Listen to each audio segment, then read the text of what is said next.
네, 안녕하세요. 반갑습니다. 어제 좀 장이 혼조세를 보였죠?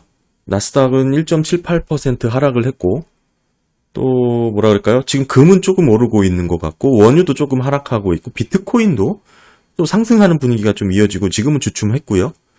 게다가 제가 관심 있게 보는 10년물 국채 금리는 상당히 좀 많이 올랐습니다, 어제. 지금 최종 3.89까지 올랐죠? 당연히 어제 저는 TMF를 또 추가 매수를 했습니다. 사실상 저는 3.6 이상에서는, 3.5 이상에서는, 진입해도 나쁘지 않다라는 생각을 갖고 있고요. 궁극적으로 오늘은 이 TMF 투자에 관련된 저의 기본적인 생각을 조금, 공유하고, 기록으로 좀 남기고 싶어서 영상으로 준비를 했고요. 잘 아시겠지만, 무조건 따라 하시다가는 큰 손실을 보실 수가 있으니까요. 단순하게 참고만 하시면 좋을 것 같고요. 사실 어제 PPI가 이제 예상치를 상회하면서 마찬가지로 금리 인상에 대한 두려움이 팽배해졌던 거죠. 중요한 것은 이제 생산자 물가지수, 그러니까 뭐 CPI를 비롯해서 PPI까지 이렇게 컨센을 상회해서 나오다 보니까 어제 특히 이제 연준 총재들의 매파적인 발언도 이제 가세를 했고요. 물론 투표권이 없다고 하지만 여러 가지 시장에서는 뭐 이렇게 10년물 국채 금리를 끌어올리는 그런 역량으로 지금 나타났고요. 저는 기본적으로 지금 이런 혼조세죠. 이런 분위기에서는 궁극적으로 지금 10년물 국채 투자 또는 뭐 제가 직접적으로 투자하고 있는 TMF 투자에 좋은 기회가 될 수 있다라고 생각을 하고 있습니다. 그 이유는 지금 이게 기준금리죠. 지금 연준의 기준금리 인상이 지금 지속되고 있었고, 그와 더불어서 지금 QT 자산 축소가 이루어지고 있죠. 근데 반면에 지금 중국에서는 완화 정책이 이어지고 있으면서 지금 달러도 지금 강세를 띠고 있습니다. 전반적으로 지금 나스닥과 주식 시장이 좀 하락세를 면치 못하고 있는데 그 와중에 국채는 또 뛰어오르고 있죠. 이런 종합적인 시장 상황을 좀 들여다봐야 되는데, 물론 과거 데이터에 기반해서 전체적인 백데이터를 길게 가져가는 것도 의미가 있지만, 사실은 경제 상황을 예측하는 데 있어서는 가장 유사성이 높은 근접해 있는 시기일수록 패턴이 유사하게 나올 경향이 높습니다. 저는 그래서 주시에서 보는 과정이 지금 2018년도, 2019년도 이때의 시절과 지금 매우 흡사하다라는 생각을 자주 하고 있는데요. 뭐 이때가 되겠죠. 물론 이때보다 금리 인상 속도도 더 빨랐고 지금 QT하는 강도 또한 더 많습니다. 그러니까 오히려 이런 패턴이 동일하게 나타난다면 큰 기회가 될 수 있다라고 저는 생각을 하고 있고요.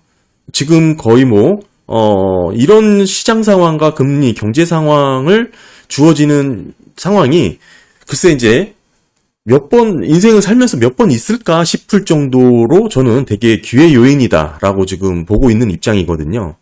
당시 2018년도에도 금리 인상을 지속적으로 단행할 것이라는 연준의 이런 매파적인 발언이 팽배해 있었습니다. 이때도 2019년 들어서면서부터 금리 인상을 몇 차례 예고를 했었고요.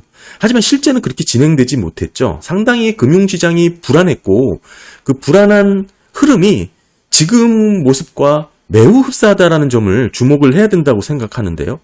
금리 인상을 계속하겠다. 그리고 상당히 높였던 국면이었고 자산 축소도 연준의 자산 축소도 이뤄지고 있는 상황이고 와중에 중국에서는 완화 정책으로 약간 지금 그 격차를 벌리고 있는 상황에 달러가 강세로 지금 이어지고 있는, 국채 금리가 급등하는, 그러면서 주식시장은 하락하는 이 모습이 전반적인 패턴이 2018년, 2019년과 매우 흡사하다라고 지금 보고 있는 거죠. 그러니까 따라서 지금 이때 연준의 패턴과 흐름이 어땠는지를 좀 보면 우리가 지금 미국 국채 투자하는 데 있어서 좀 아이디어를 얻을 수 있지 않을까 그렇게 보는 겁니다. 궁극적으로 2018년도까지만 하더라도 미국 연준은 2019년도 들어서도 지속적인 금리 인상을 하겠다라고 시사를 했지만 사실은 그렇게 하지 못했습니다. 지금 유지를 좀 하다가 인상을 하지 못하고 유지를 하다가 금융시장이 상당히 불안정해지자 이제는 오히려 금리를 내렸죠. 이때가 2019년 하반기에 들어서면서부터 금리를 인하를 했고요. 이때 기준으로 보면 2019년 8월 정도가 되겠죠. 보시면 2019년이니까 뭐 한 이 무렵에서 이제 금리를 이제 내리기 시작한 것입니다. 그리고 나서의 10년물 채권 수익률을 이렇게 좀 보시게 되면 어디가 바닥을 쳤고 어디서부터 올라가게 됐는지를 좀 중점적으로 제가 설명을 드릴 건데요. 결국에는 지금 본격적으로 이렇게 추세가 꺾이기 시작했다라는 것을 좀 보셔야 될 것 같고, 지금 이 상황을 현재 상황과 대입을 해보면 저는 한 이 무렵에 있다라고 지금 생각을 하고 있는 것이죠. 그러니까 결국에는 조금 더 상승을 할 수는 있겠지만 채권 금리가 궁극적으로는 이게 이제 실질적으로 연준이 이때 기준금리를 인하하겠다라고 이제 시사했던 부분이고, 그렇다면 금리가 꺾이기 시작한 것은 그거보다 더 선행해서 한 대략 몇 개월 정도인가요? 한 3개월, 4개월 전부터 추세가 조금 하회하는 현상이 나타났죠.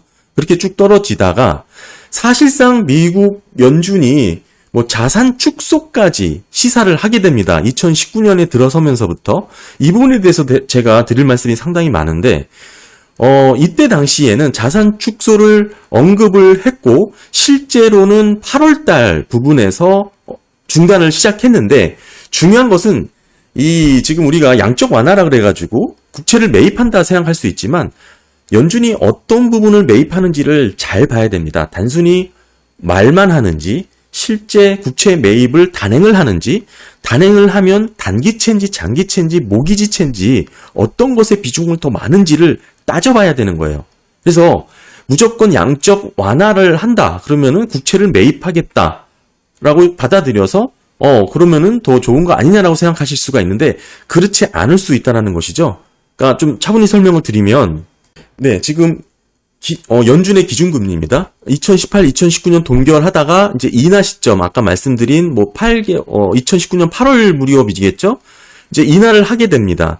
그러니까 2019년 8월부터 인하를 하고요. 네, 그 시점이 TMT로 보게 되면 2019년 8월이죠. 이 무렵이 됩니다. 2019년 8월부터 지금 보시면 이제 금리 인하가 시사가 되고, 당시는 불안정한 금융시장 환경으로 인해서 이때는 양적 완화도 함께 시작을 했습니다. 그러면서 국채 매입이 이제 이루어지겠다라는 시장의 반응이 있었죠. 자, 이게 중요한데요. 2019년 8월에 금리 인하와 양적 완화가 동시에 이루어졌습니다. 그래서 금리 인하로 올랐고 양적 완화에 대한 불안감으로 어느 정도 이렇게 축소됐다라고 볼 수가 있는데, 이게 왜 축소됐냐? 지금 미국 지금 기준금리로만 치면 무조건 인하하는 단계였습니다. 이거를 잘 기억하셔야 돼요. 기준금리가 인하했는데 지금 10년물 국채죠. 10년물 국채 같은 경우에는 잠깐 오른 겁니다. 예, 이 오른 것을 이해를 해야 되는데, 무조건 기준금리가 이제 하회된다, 떨어진다라는 거 플러스 양적 완화를 어떻게 단행할 것인가를 잘 들여다봐야 돼요. 그러니까 제가 보기에는 이때 당시에는 그 모기지, 그러니까 주택 관련해가지고 좀 심각했던 부분이 있기 때문에 모기지채에 대한 축소, 그러니까 매입을 더 많이 진행을 했습니다. 그러니까 실질적으로 장기채 매입을 하지 않은 것이죠. 그래서 다시 한번 이렇게 급등하게 되는 현상이 나타나고요. 이때 보시면 미국 기준금리는 이제 다시 떨어지고 쭉 2022년까지 지금 2년 동안 0.25인가요? 이 수준을 유지를 하게 되는데, 지금 보시면 10년물 채권은 그렇지가 않죠. 쭉 떨어져서 20년 7월 달에 바닥을 찍고 다시 상승을 합니다. 20년 7월 달 기억해 주시면 좋고, TMF로 가서 보게 되면 20년 7월, 20년 어딘가요? 예, 7월이죠. 20년 7월. 이때가 이제 가장 피크죠. 그러니까 이때 이후로 다시 떨어지는 겁니다. 그러니까 지금 이때 이후로 미국채 금리가 올라간다는 거예요. 20년 7월이죠. 미국채 10년물 보게 되면 20년 7월 이후로 올라가죠. 그러니까 기준 금리랑 상관이 없다라는 것을 제가 계속 말씀을 드리는 거고, 물론 상관이 없다라는 뜻은 아닙니다. 당연히 기준금리가 내리면 국채금리가 내리죠. 기준금리가 오르면 국채금리가 상승하고 당연한 건데, 지금 이 기준금리 하나만 놓고 지금 뭐라 그럴까요? 채권금리, 채권 수익률을 따지면 안 된다는 겁니다. 그러니까 이 제로 0.25% 국면에서도 지금 보시게 되면 이때부터 정확하게는 언젠가요? 20년 8월. 그러니까 20년 이때서부터 한창 더 0.25를 유지하고 있음에도 불구하고 이때서부터 10년물 국채 금리는 오르기 시작했다는 겁니다. 이때 지금 0.25가 지속되기 어렵다라고 봤을 수도 있고, 시장은 어찌됐든 이때 오르기 시작했다라는 것이죠. 그러면 우리는 이때 어떻게 보면 TMF나 TLT 투자를 하신 분들은 이때 어떻게 보면 엑시트를 해야 된다라는 얘기인데, 그 기준을 우리는 이제 아까 말씀드렸다시피 저는 연준이 양적 완화를 하는데, 이 본격적인 양적 완화, 이게 중요합니다. 본격적이라는 게 중요한데, 이 본격적이라는 의미는 모기지채를 주력으로 매입을 한다든지, 예를 들어서 이런 게 아니고 시사만 한다든지 말만 한다든지가 아니라 실제 국채 매입을 단행을 하는데, 장기채 국채를 팔 때, 그러니까 이걸 왜 파냐면 지금 이렇게 급격하게 금리를 낮추고 양적 완화를 해야 되는 경기 상황이라는 것은, 예를 들면 연준이 급격하게 개입을 해야 하게 될 만한 경기 침체라는 것이죠. 그 얘기는 장단기 금리차가 역전돼 있는 상황이라는 것이고, 장기채, 단기채 지금 상황하고 똑같죠. 지금 보시게 되면 지금 2년물인가요? 2년 채권 수익률이 4.6입니다. 예, 지금 4.6을 넘어섰고 10년물이 지금 3.8이죠. 더 낮잖아요. 그러니까 장단기 금리차가 더 역전됐습니다. 이게 2년이 아니고 3개월 물로 보더라도 마찬가지죠. 그러니까 단기 채권은 연준이 개입을 하기 때문에 기준금리와 연동성, 상관성이 상당히 높습니다. 하지만 미국 10년물 같은 경우에는 기준금리보다는 장기채이기 때문에 시장에서의 금리라고 보시면 되거든요. 그러니까 이 장단기차가 역전된 상황을 연준도 지금 컨트롤해야 되는 상황이 올 수밖에 없다라고 보게 된다면, 양적 완화를 하더라도 장기채를 팔고 단기채를 매입하는 그런 형식의 양적 완화를 단행할 가능성이 높다. 그래서 지금 말씀드리는 거는 기준금리가 0.25%로 꾸준히 유지되는 상황에서도 10년물 채권이 이렇게, 여기가 기준금리가 0.25로 유지되던 시절입니다. 이렇게까지가. 그래도 채권금리가 이렇게 장기채가 올라가는 이유는 아까 제가 말씀드린 본격적인 양적 완화가 이루어지기 때문에 그렇다. 그러니까 요 국면을 면밀히 체크한다 그러면 아까 말씀드렸다시피 지금 연준이 어떤 지금 양적 완화를 하는지를 들여다봐야 되는데, 그것도 이렇게 의미가 있지만 저는 쉽게 볼 수 있는 게, 지금 일단 기준금리가 떨어지고 지금 10년물 국채가 오르는 모습이 나타난다. 그러면은 어느 정도 이제 엑시트를 해야 되지 않나, 수익 실현을 해야 되지 않나, 그렇게 보고 있습니다.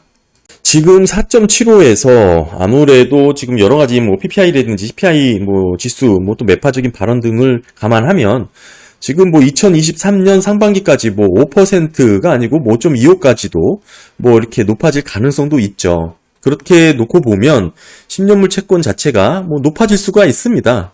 그렇지만 상방보다는 저는 지금 하방의 가능성이 지금 압도적으로 높다. 그래서 개인적으로는 10년물 채권이 3.6, 넉넉하게는 3.5 이상에서는 저는 TMF 투자 나쁘지 않다라고 보고 있고요. 그래서 좀 정리해서 말씀을 드리면, 이제 미국채 투자 같은 경우 장기 투자, 장기채죠. TLT라든지 TMF 같은 경우에는 지금 보셔야 될 게 기준금리에 대한 인하 여부도 중요하지만 중요한 것은 연준의 양적 완화가 어떤 모습으로 지금 단행이 되는지를 좀 면밀히 살펴야 된다. 그렇지 않으면 지금 여기서 이렇게 떨어지는 이런 흐름을 이 양적 완화에 대한 지금 뭐랄까요, 혼조로 이해할 수가 있는 부분이에요. 이때서부터는 금리 인하에 대한 언급이 나왔고 실질적으로 금리 인하, 양적 완화가 개입된다는 얘기가 나왔지만 말만 있었고 뭐 여러 가지 계획들만 있었고 실질적으로 단행이 된 건 모기지채 위주로 진행이 되다 보니까 글쎄 이렇게 지금 국채금리가 떨어지게 된 것이죠. 10년물 국채금리가 이렇게 쭉 떨어지게 되면서 TMF가 이렇게 쭉 올라가게 되는 그런 모습이 이제 나오게 된 겁니다. 이건 이제 약간 TLT고요. 예, 이런 모습이 나오게 된 것이죠.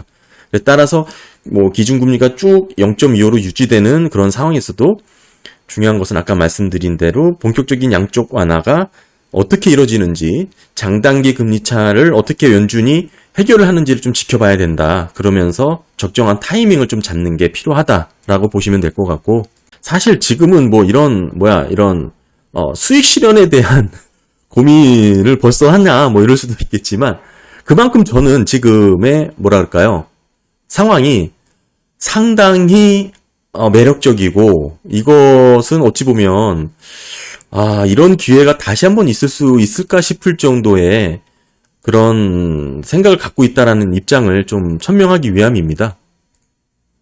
말씀드린 2018, 2019년과 상당히 유사한 상황이 지금 반복되고 있고, 연준, 중국, 달러, 주식, 국채금리, 금 모두 똑같습니다. 모든 상황이, 경제 상황이 이때랑 똑같아요.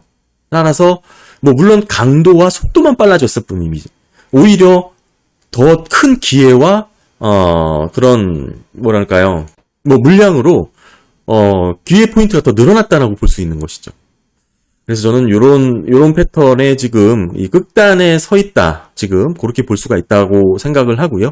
지금 3.8 상당히 높은 금리죠. 이게 지속된다라는 것은 사실 말이 안 됩니다. 지금 10년물이 거의 3.8, 뭐 4%에 가깝고 기준금리가 4.7에 가깝다라는 얘기는 주식을 투자할 때 얼마에 지금 요구 수익률을 올려야 되냐면 거의 20% 가깝게 올려야 되는 그런 상황인 거예요. 그러니까 이게 상황이 비정상적인 상황인 것이죠. 이게 정상적인 경제 상황이라고 볼 수가 없는 거예요. 지금 일간에서는 경제 관념이 바뀌었다. 뭐 예를 들어서 높은 고금리를 유지하면서도 기업들은 실적을 낼 수 있고 성장할 수 있다라는 시각을 갖고 있는 분들도 더러 계시지만 사실상 불가능한 일입니다. 이렇게 높은 금리로 이런 환경에서 이렇게 빨리 올렸다? 이렇게 빨리 올렸다라는 것은 말이 안 되는 것이죠. 예를 들면 뭐 천천히 올렸으면은 뭐 그런 경제적인 체력과 예를 들면 감당할 수 있는 능력과 뭐 기업의 이제 펀더멘털을 조절할 수는 있었겠지만 운동 하나도 안 하던 사람이 갑자기 이렇게 운동하면 어떻게 되나요? 탈이 나죠. 그러니까 신용적인 문제의 리스크가 높아질 수밖에 없습니다. 그런 국면까지 가지 않더라도 사실상 지금은 기업들의 이제 자본 비용 조달 측면에서도 이것은 유지되기 상당히 버거운 수치라는 것입니다.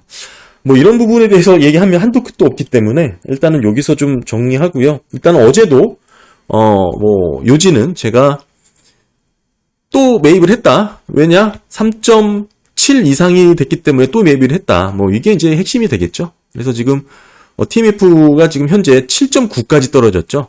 뭐 더 떨어질 수도 있겠죠. 더 떨어질 수도 있을 겁니다. 그래서 뭐 저는 뭐 충분히 뭐라 그럴까요? 뭐 5까지도 떨어질 수도 있다고 보는데 지금부터는 저는 계속해서 3.5 이상에서는 언제든지 3.6, 3.7 보수적으로 본다면 3.7 뭐 이 정도에서는 언제든지 분할 매수로 접근하는 게 좋지 않을까 생각을 하고요. 당분간 2023년 궁극적으로는 이제 기준금리에 대한 이런 변동성을 유리하게 투자에 활용하시는 게 좋지 않을까 생각을 하고 있습니다. 네, 감사합니다.